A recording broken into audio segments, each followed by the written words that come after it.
이제 30장부터 우리는 33장까지 작은 위로의 책이라는 부분을 살펴봤습니다. 이제 유다 왕국이 멸망하는 그 멸망 직전의 상황과 멸망의 과정들을 엿볼 수 있는 말씀이 이어집니다. 이제 BC 588년부터 587년 이제 멸망할 때까지 그 사이에 예루살렘은 바벨론의 군대에 의해서 포위가 됩니다. 근데 이때 예루살렘을 제외하면 서편의 두 요새인 라기스와 그리고 아세가만 남고 전 국토가 이제 바벨론에게 완전히 유린당하는 그런 상황이 있습니다. 근데 이 포위당하는 상황이 일시적으로 풀리는 그런 때가 오는데요. 바벨론 군대를 공격하기 위해서 예국 군대가 이제 일어났다라고 하는 정보가 이제 바벨론 사령관의 귀에 들려서 잠시 그들이 그 포위를 풀고 물러나가는 기간이 있습니다. 이제 그것은 37장 11절에도 기록되어 있고요. 그리고 오늘 본문 안에도 그 증거가 있습니다. 이런 역사적 맥락에서 오늘 말씀을 쭉 살펴보면 아주 우리에게 중요한 의미를 주고 있는 내용, 핵심적인 메시지가 분명히 우리에게 드러납니다. 이제 바벨론 군대에 의해서 성이 둘러싸인 상황에서 예레미야에게 임한 하나님의 말씀은 한결같아요. 남유다는 바벨론에게 멸망을 당할 것이고 시드기야 왕은 잡혀갈 것이라는 예언입니다. 아마도 이때 지금 바벨론 군대에 포로당한 상황에서는 바벨론에게 항복을 외치는 예레미야의 메시지는 현실적으로 이루어질 참된 잠깐만요. 이거 뭐지? 네, 죄송합니다. 아마도 이때 바벨론에게 항복을 외치는 예레미야의 메시지는 현실적으로 이루어질 참된 예언으로 아마도 그 성 안에 있는 사람들이 느껴지지 않았겠습니까? 이제 멸망당하고 예레미야의 예언대로 이루어지는구나 라는 그런 생각을 갖게 되었을 것입니다. 아마도 소수였지만 친바벨론 정책을 주장했던 사람들이 아마도 힘을 그리고 소리를 키울 수 있는 그런 상황입니다. 이런 절박한 때에 예레미야의 예언은 시드기야와 백성들에게 두려운 말씀으로 받아들여졌을 거예요. 그래서 회개하라 라고 하는 그 말씀이 아마도 그 시드기야 왕과 백성들에게 실질적으로 와닿았던 것으로 보입니다.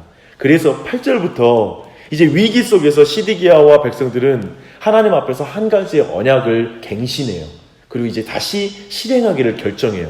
그것은 유다 땅에 이미 사문화되어 버린 하나님의 말씀, 곧 안식년 그리고 면제년의 시행을 다시 약속한 것입니다. 안식년의 여러 규정 중에는 이 규정이 있어요. 히브리 사람, 곧 동족이지만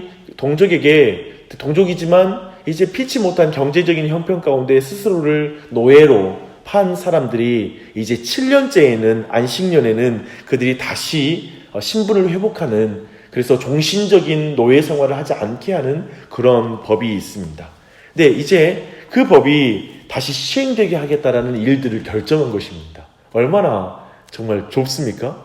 한 가지 예외는 이렇게 이제 종신적인 어떤 그런 노예 생활에서 벗어날 수 있는 이 법 안에서 다시 종신적으로 노예를 할 수 있는 유일한 법이 있는데요. 그것은 뭐냐면 주인을 사랑하고 주인을 계속 섬기기를 원하면 그 사람이 자신의 귀를 뚫어서 송곳으로 뚫어서 이제 계속적으로 자신이 종으로 남을 수 있는 그런 규정까지 이어집니다.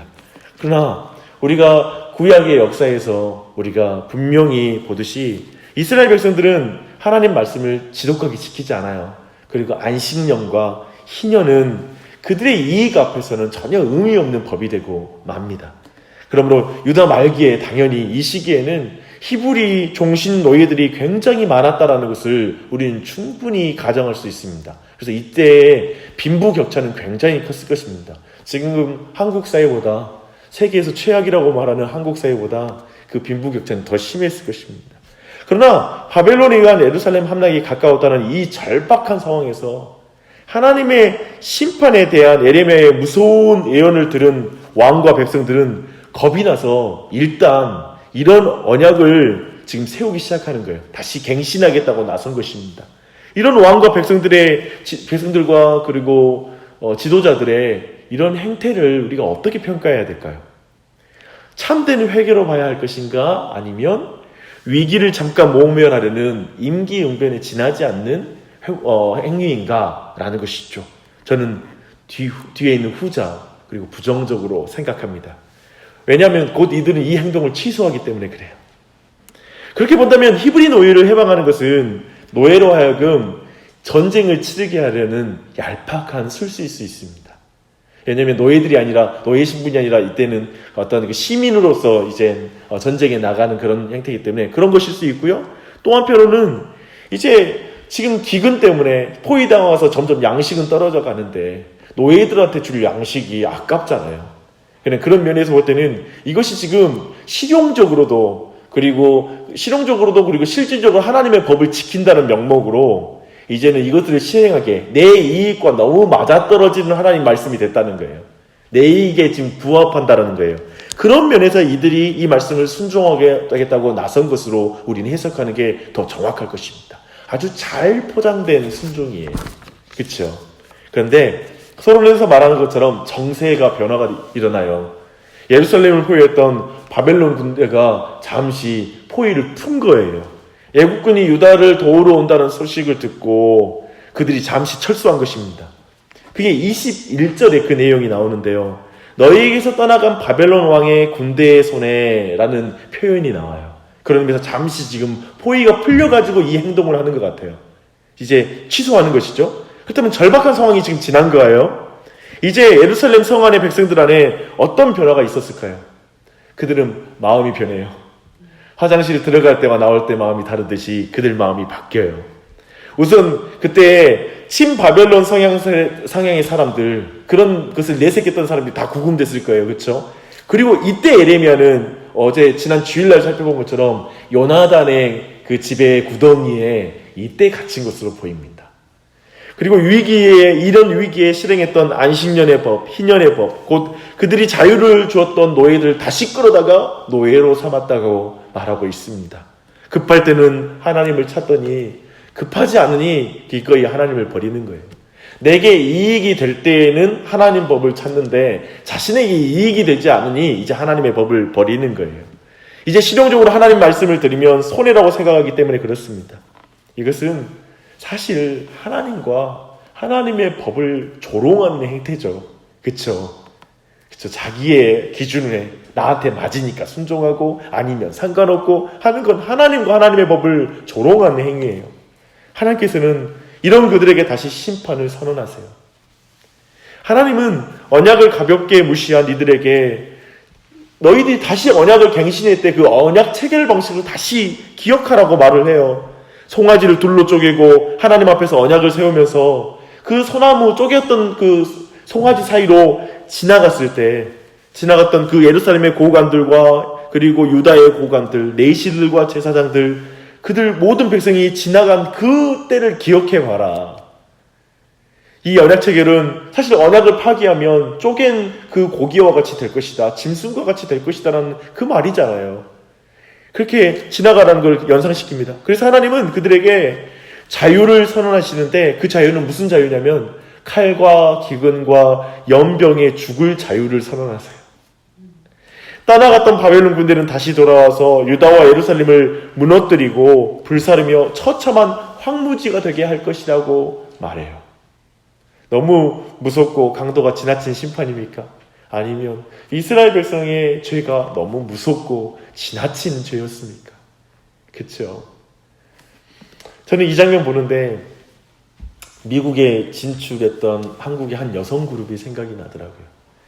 이제 공연을 너무 앞두고 나서 너무 긴장된 나머지 백댄서들을 포함해서 대부분의 스태프들이 함께 둘러서서 이제 기도를 하는 거예요. 그 중에는 참된 기독교인도 있을 거예요. 그렇죠? 그것을 같이 기도하자고 제안했던.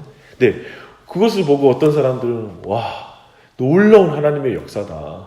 어떻게 이제 백댄서들까지 막 스태프들까지 저렇게 기도할 수 있냐라고 해석할 수 있었겠지만 저는 사실 그렇게 해석 안 했습니다.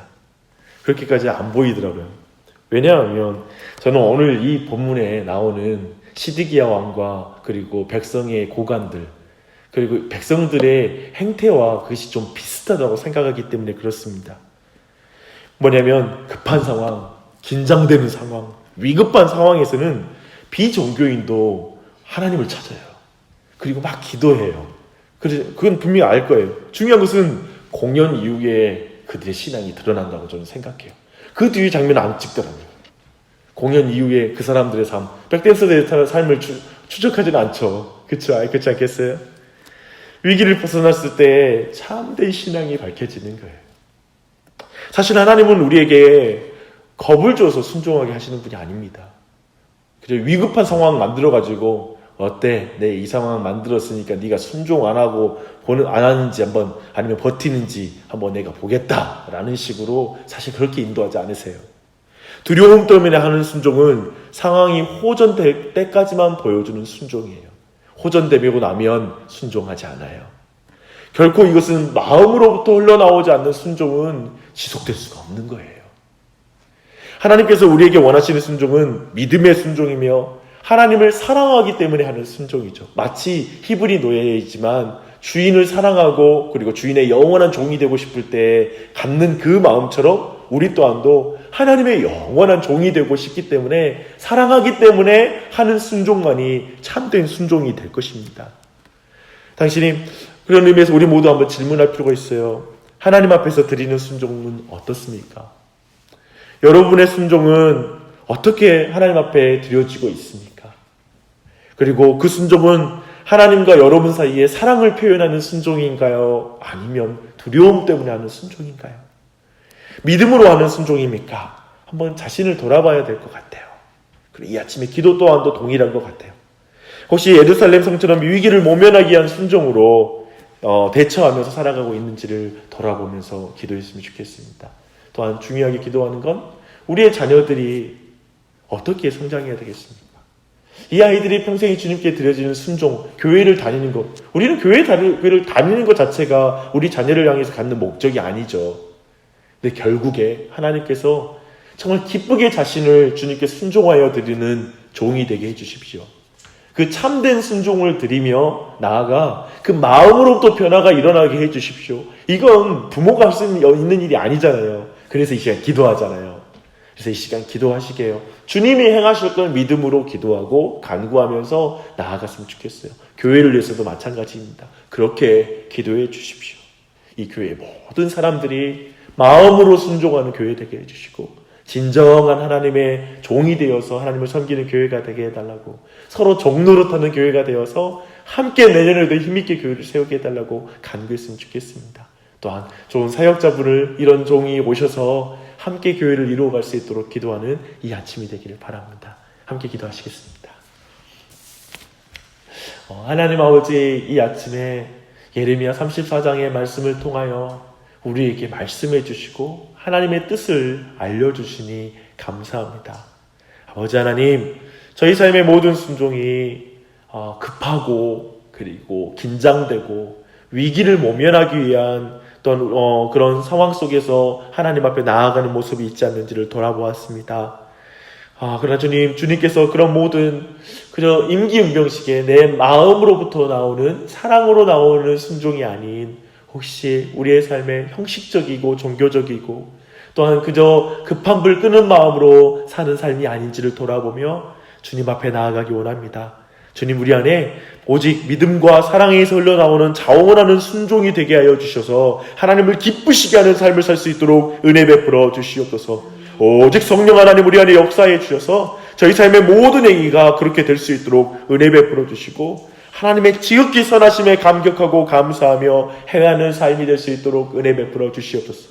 이 아침에도 한 사람 한 사람 기도를 도와주시고 그 기도 가운데 역사해 주셔서 주님, 자녀들을 위해서 기도할 때, 교회를 위해서 기도할 때, 또한 새로운 사역자를 위해서 기도할 때, 그리고 주님 모든 것을 위해서 기도할 때도 하나님 큰 은혜를 베풀어 주셔서 주님 모든 영역에 정말 오늘 말씀 가운데 주신 하나님의 말씀, 하나님이 원하신 그 뜻이 이루어질 수 있도록 은혜 베풀어 주시옵소서.